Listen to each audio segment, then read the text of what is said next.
하나님의 말씀을 옮기려고 하다가 제사장 우사가 법궤를 만짐으로 죽자 다윗이 생각하기를 나도 잘못하면 이 말씀 때문에 죽을 수도 있구나 라고 대충격과 동시에 두려움과 공포가 임합니다. 그래서 법궤를 자기 집으로 옮기는 것을 포기해버립니다. 10년 동안 옮겨야지 그렇게 하다가 드디어 준비가 돼서 옮기는데 10년 걸쳐서 두려움이 사로잡혀서 옮기지 못하고 오벤에돔의 집으로 옮기죠. 그런데 오벤에돔은 법궤가 두려운 것을 다윗처럼 3만 명의 그 정의의 신자들처럼 두려워하지 않았다. 이렇게 3만 명 중에 하나님의 말씀이 두려운 것을 두려워하지 않는 사람이 오벤에돔이었습니다. 오벤에돔은 어떤 사람이냐? 말씀 어떻게 관리할 것인가 올기를 잘하는 사람이었습니다. 하나님의 말씀을 모시는 법을 아는 사람이었습니다. 하나님을 섬기는 예전을 아는 사람입니다. 오벤에돔은 법궤예요. 가치를 아는 사람이었습니다. 오벤에돔은 말씀 중심의 사람이었기 때문에 하나님의 공의가 무엇인지, 하나님의 사랑이 무엇인지, 인자가 무엇인지, 어미가 무엇인지, 하나님 어떤 사람에게 은혜를 베푸시고 어떤 사람에게 복을 주시는지 너무 정확하게 말씀에 입각하여 원리를 알았던 사람이기 때문에 거절하지 않고 다 도망갔는데 오벤에돔은 그 법궤를 자기 집으로 모십니다. 오늘날도 하나님 말씀의 가치를 아는 사람에게 하나님은 복을 주십니다. 그러므로 성도는 하나님의 말씀을 받을 줄 아는 사람이 성도입니다. 말씀을 받는 자에게 하나님은 그를 귀하게 여기신다 이렇게 말합니다. 두 번째, 첫 번째 오벤에돔에게 하나님 왜 복을 주셨냐? 하나님 말씀을 받는 사람이었습니다. 두 번째, 맡았습니다. 오벤에돔은 제사장이었어요. 오벤에돔은 제사장으로서 법궤를 맡은 겁니다. 내가 책임지겠다 이 말씀을. 오벤에돔은 하나님의 법궤를 받고 하나님의 법궤를 맡은 집이었기 때문에 하나님이 복을 주셨습니다. 오늘날 하나님의 법궤인 말씀을 받고 맡은 나에게 오벤에돔의 복을 주신다 그 말이에요. 그런데 교회를 그렇게 오래 다니는데 말씀을 받을지도 모르고 나에게 하나님께서 이 말씀 부탁한다 맡겨주신 것도 모르고 신앙생활하는 것은 종교인에 불과한 것입니다. 하나님의 말씀을 맡아 전하는 자로 직분을 주신 순간부터 하나님 임재가 임합니다. 하나님의 능력이 임합니다. 그가 가는 곳곳마다 하나님께서 함께 하셔서 역사를 이루어 주십니다. 왜? 그 말씀을 맡았기 때문에 그렇습니다. 하나님의 복음의 말씀을 맡은 자는 가는 곳곳마다 주님께서 함께 하시고 복을 인도하여 주실 줄 믿습니다. 하나님 말씀을 잘 관리하는 사람에게 하나님은 뭘 주셔요? 복을 주십니다. 구원의 구속의 말씀을 지킬 줄 아는 성도들이 되시기 바랍니다.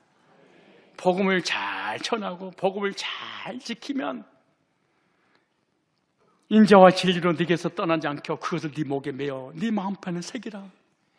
하나님 말씀을 맡았니? 관리를 잘 해봐라. 그러면 네가 하나님과 사람 앞에 은총과 귀중히 여김을 받으리라. 오벤에돔은 무슨 복을 받았을까요? 오벤에돔은 영적인 복과 육적인 복, 하늘의 복과 땅의 복, 속사람과 겉사람의 복을 다 받았어요. 사무엘하 6장 11절에 여호와의 궤가 가드 사람 오벤에돔의 집에 석 달 있었는데 여호와께서 오벤에돔과 그의 집 복을 주시니라. 엄청난 복을 오벤에돔의 가족들에게 다 부어주셨어요. 한 사람만 예수 제대로 믿어버리면. 첫 번째 어떤 복을 주실까요? 마음의 평안의 복을 주셨어요. 하나님의 임재가 함께함으로 두려움과 공포가 사라지는 평안의 복.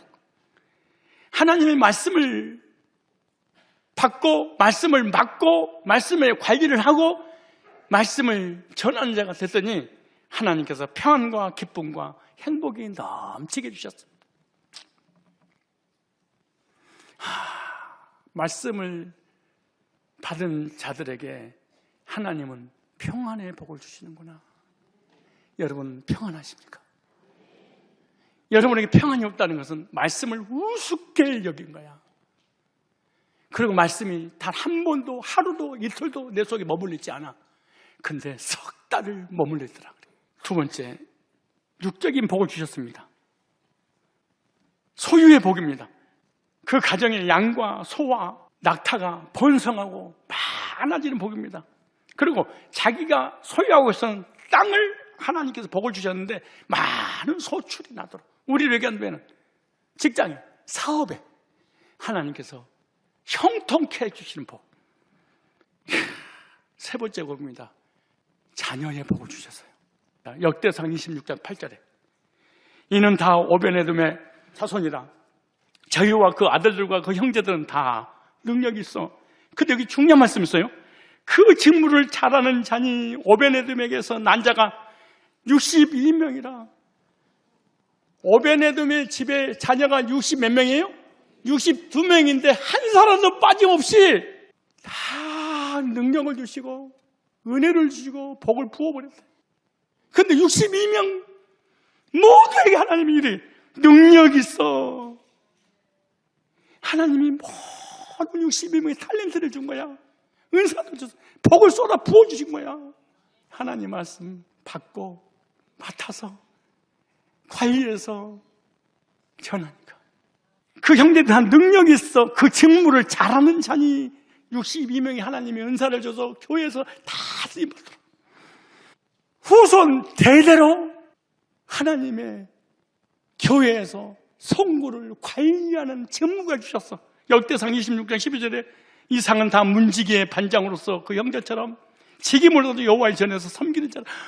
62명뿐만 아니라 온 가족들이 하나님을 섬기는 자라. 오벳이라는 단어는요, 섬기는 자 이런 뜻이에요. 에돔은 북다, 땅, 붉은 땅. 에돔 지역의 땅에서 사는데 땅이 붉어, 황토처럼. 오베네돔은 이름이 오베네돔인데 평생 동안 하나님 전에서 하나님 말씀을 섬겼어요. 우리도 구원받은 그리스도인으로서 하나님의 말씀을 잘 받고 맡고 관리하고 전할 뿐만 아니라 이 교회의 어려운 위기를 당했을 때 목사님 머릿속에 이 한 사람이 떠올라야 하는데 그 한 사람이 목사 머릿속에 떠오르는 그 한 사람이 오베네돔. 변함없는 사람, 자리를 지키는 사람, 충성스럽게 하나님 사역을 잘 감당하는 사람, 하나님 말씀을 잘 받고 잘 맡아서 잘 관리함으로 석 달 만에 쏟아 부어지는 복을 받아 누렸던 오베돔처럼 저와 여러분들도 하나님의 사람들 머릿속에 자기 주관이 전혀 없는 객관적인 하나님 말씀이 선포되질 때 나에게 주신 말씀입니다. 내가 잘 맡겠습니다. 관리하겠습니다. 어떤 곳이든 목사님, 무슨 사역을 할 때 목사님 첫 번째로 즉시로 망설임 없이 떠오르는 그 오베네돔이 바로 저입니다. 이런 은혜가 있기를 축복합니다.